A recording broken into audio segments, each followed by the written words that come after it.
The debate between Bitcoin Cash and Bitcoin is so stupid. It really is. They're both silly. Like,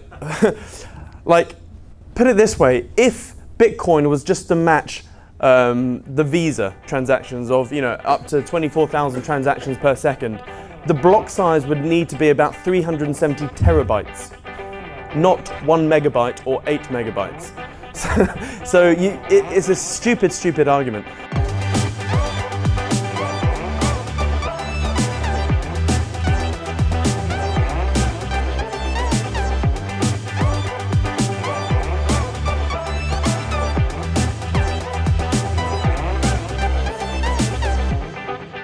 Bitcoin and Bitcoin Cash are like horse-drawn carriages, and they're arguing about what type of tyre they have to wear. I've got a better tyre than you, yeah, but I've got better reins for the horse. Where in fact, what we actually need is like a Tesla motor, like at the very minimum. And yeah, there's lots of talk of off-chain scaling solutions like Lightning and Raiden and Plasma, etc. But really what happens is that the moment you have something like this, so this is an example of the Lightning Network or an off-chain scaling solution, what it actually does is it makes the actual crypto more centralized, because you have these off-chain nodes which actually become central points of failure. It makes it more centralized. This is what a proper distributed network is. This is Facebook. It must be strictly enforced given the numbers that we have here today. Amazon, every business you can think of right now, the real estate traders, and I was getting so much gas. I'm like, but if I held that gas, I had hundreds of gas. It's just ridiculous. Get any sleep at the moment? No, completely centralized with technically a private ledger.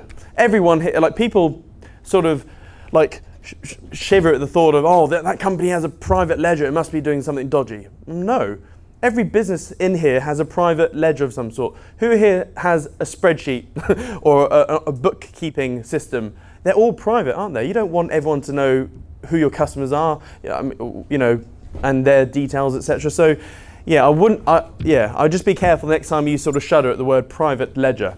There are instances where you do need a private ledger. Imagine like having a medical distributed network. You wouldn't want your own data, your medical data, open and for the world to see, would you?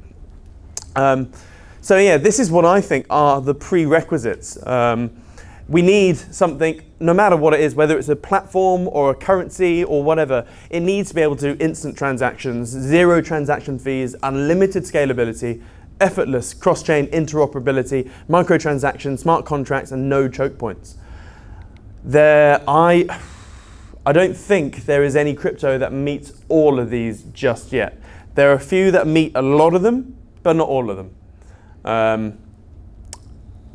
Yeah, I mean, Cardano wants to do all of this, and eventually they may get there, but really, it'll still have a choke point. Like, if Charles Hoskinson died today, what do you think would happen to the price of Cardano? Yeah, it would plummet, wouldn't it? If Vitalik Buterin died, Ethereum is going to get hammered. So really, even though a crypto could be all of these things, it still really does have a choke point or something which can affect it.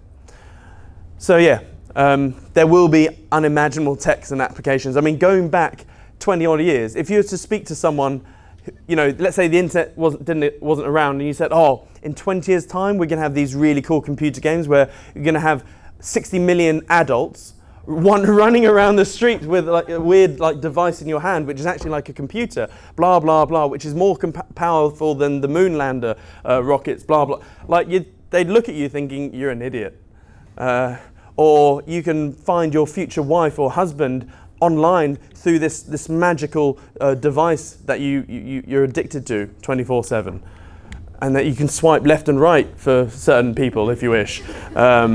I don't know which way is which, but yeah, like they would laugh at you, and it's the same right now. So yeah, and also Pokemon Go. Pokemon Go. Whoa! Mic drop. Amazing. Pokemon. That's amazing. I just got burned by a 9-year-old. Pokemon Go couldn't exist 5 years ago. It couldn't exist. It literally couldn't exist 5 years ago because it didn't have the backup, the ancillary support systems around it. And to have this, you need 4G, a mobile phone, optical sensors, geolocation, electronic gyros, a mobile app, and way more. So can you see that like there's going to be all sorts of intermeshing, like an orgy of tech that will create all sorts of different things. Yeah, they went from 0 to 60 million users in I think 8 months or 9 months, which is ridiculous.